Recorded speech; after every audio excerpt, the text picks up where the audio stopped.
National institute of English के preposition series में आज हम लोग पढ़ेंगे 4 ऐसे प्रीपोजिशन जिनके प्रयोग में बारीक अंतर है, बहुत ही हल्का अंतर है और उस अंतर को नहीं समझने पर हम उनका प्रयोग करने से चूक जाएंगे और फिर अच्छा मार्क्स एग्ज़ाम में नहीं आ पाएगा। तो आइए हम चलते हैं अपनी अंग्रेजी को और बेहतर और मजबूत करने के दिशा में प्रीपोजिशन को पढ़ने। इन और विदिन 4 प्रीपोजिशन हम लोग पढ़ेंगे। इन, विदिन, बिसाइड और बिसाइड्स। इन, एक एग्जाम्पल देखते हैं हम लोग। In a year, in a year. In a week, in a week, in a week. यहाँ ये टाइम है, ईयर जो है और वीक जो है ये टाइम है। क्या है ये? टाइम। तो हमने ये जाना कि टाइम बताने के लिए इन प्रीपोजिशन का हमने प्रयोग किया। इन जो है वो एक क्या है? ये प्रीपोजिशन है। तो इन ए ईयर का अर्थ क्या हुआ? वर्ष समाप्त होने पर। वर्ष समाप्त होने पर, समाप्त होने पर। क्लियर है? उसी तरह से है इन ए वीक, यानी कि सप्ताह समाप्त होने पर, सप्ताह के अंत में, सप्ताह समाप्त, सप्ताह समाप्त होने पर। क्लियर है?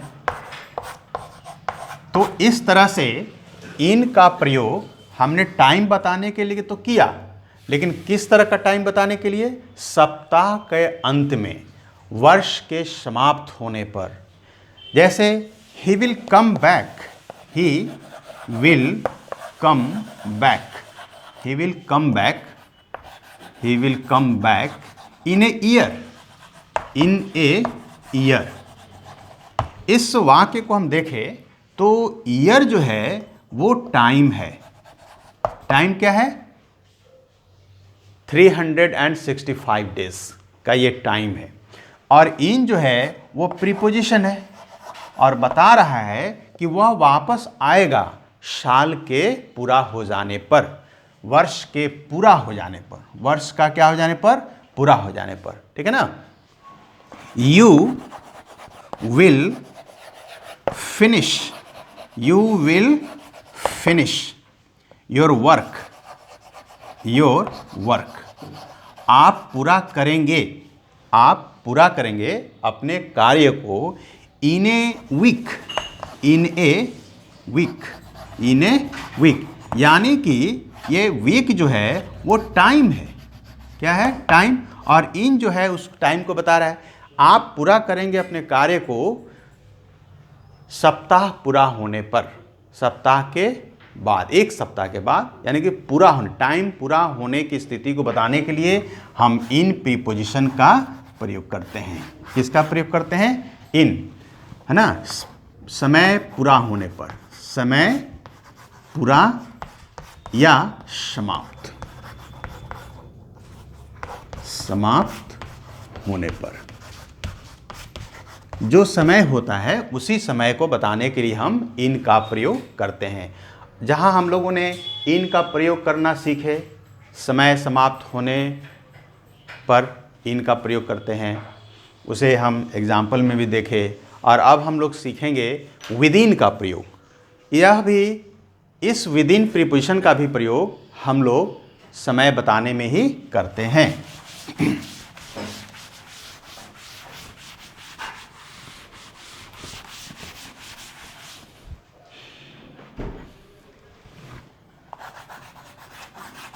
विदिन, ठीक है? ये हमारा क्या है? एक प्रीपोजिशन है। क्या है ये? प्रीपोजिशन है। और क्या बताने के लिए? टू टेल टाइम, समय बताने के लिए। क्या बताने के लिए? समय बताने में इसका हम प्रयोग करते हैं। तो किस तरह का समय? समय के भीतर, समय एक निश्चित समय होगा। निश्चित समय क्या होगा? ये निश्चित समय। तो निश्चित समय के भीतर, निश्चित समय के भीतर या अंदर, ठीक है ना।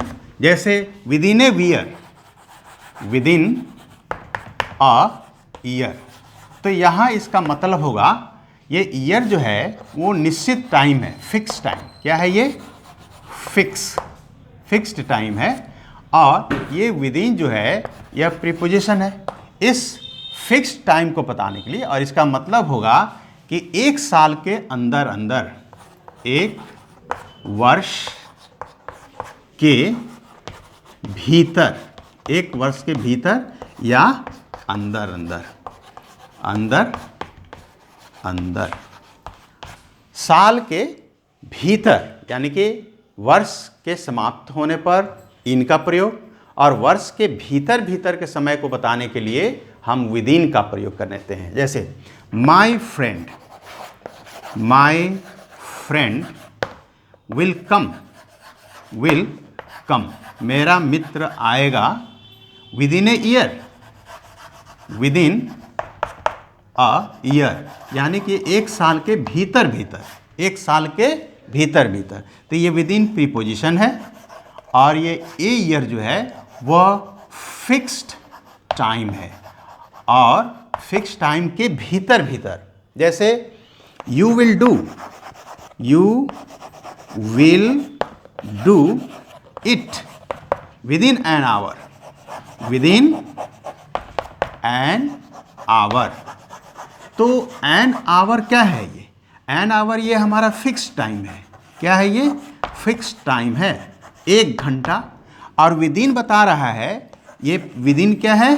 प्रीपोजिशन है, और विद इन बता रहा है कि एक घंटा के भीतर भीतर, उससे बाहर नहीं, यानी कि from the first minute to 60 minutes, यानी कि 1 से 60 मिनट का जो होता है एक घंटा, उसके भीतर 58 मिनट हो सकता है, 59 मिनट हो सकता है, 60 मिनट के भीतर भीतर। तो इनका प्रयोग समय पूरा होने के बाद की स्थिति को बताता है, और विद इन का प्रयोग जो है प्रीपोजिशन, वो बताता है समय के पूरा होने के भीतर भीतर। तो इस प्रकार से हम लोगों ने अब तक 2 प्रीपोजिशन का प्रयोग करना सीखे, और हम लोग 2 और प्रयोग करेंगे। वो होगा हमारा बिसाइड और बिसाइड्स।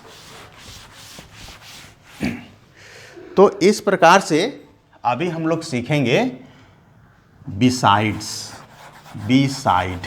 क्लियर है? तो बिसाइड भी एक प्रीपोजिशन है। ये क्या है? प्रीपोजिशन है, और यह प्लेस बताता है। क्या बताता है? प्लेस। प्लेस बताने में इसका हम लोग प्रयोग करते हैं। प्लेस बताने में, प्लेस बताने में हम लोग इसका प्रयोग करते हैं। यानी कि बिसाइड का अर्थ है कि बगल में, कि इसका अर्थ हुआ कि बगल में, और इसको हम देखें इंग्लिश में तो टू नेक्स्ट, टू नेक्स्ट ये हुआ, यानी कि के बाद, किसी स्थान के बाद, किसी के बगल में, किसी के बगल में।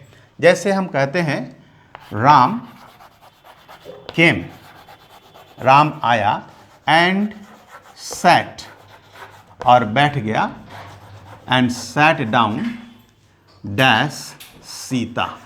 क्लियर है? तो राम आया और सीता के बगल में बैठ गया, तो यहाँ भरेंगे बिसाइड। क्या भरेंगे? बिसाइड।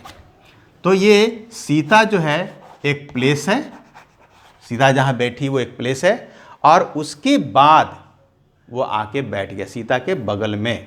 एक और देख सकते हैं, there is a tree beside my house, beside my house. तो ये माई हाउस जो है ये एक प्लेस है। क्या है? ये प्लेस है, और मेरे घर के बगल में यानी कि टू नेक्स्ट में हमारा ये एक पेड़ है, और इसी पेड़ को बताने के लिए हमने ये बिसाइड प्रीपोजिशन का प्रयोग किया। तो इस प्रकार से बिसाइड हुआ स्थान बताने में, और इसका मीनिंग हुआ के बगल में या टू द नेक्स्ट। ठीक उसी तरह से हम लोग एक और प्रीपोजिशन पढ़ेंगे, वह होगा हमारा बिसाइड्स।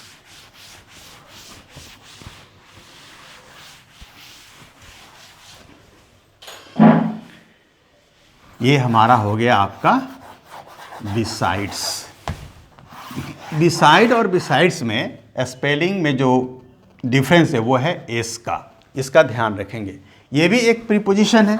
क्या है ये भी एक प्रीपोजिशन है और इसका अर्थ होता है इसका अर्थ होता है के अतिरिक्त, के अलावा या इन एडिशन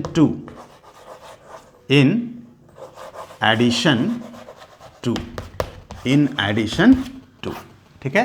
तो जैसे मैं अंग्रेजी बोलता हूं हिंदी के अलावा, आई स्पीक मैं बोलता हूं English, I speak English besides Hindi. तो यहाँ हमने बताया है कि मैं हिंदी तो बोलता ही हूँ, है ना, लेकिन उसके अलावा और क्या बोलता हूँ, इंग्लिश भी। तो इसका अर्थ है कि हम दोनों बोलते हैं। यू इट आप खाते हो राइस चावल, बिसाइड्स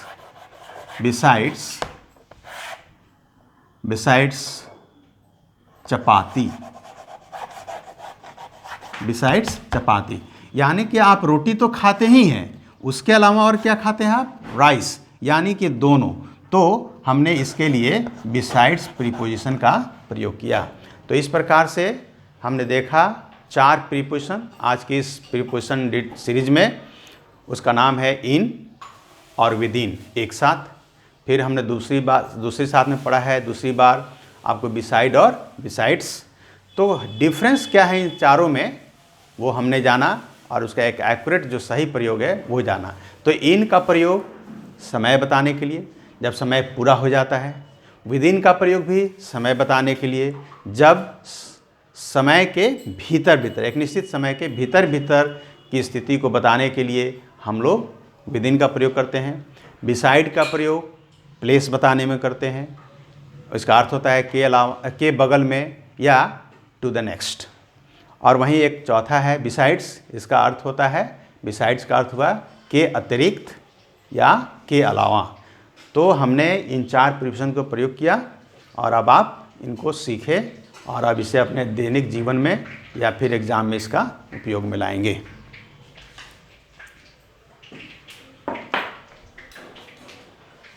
क्या है पी?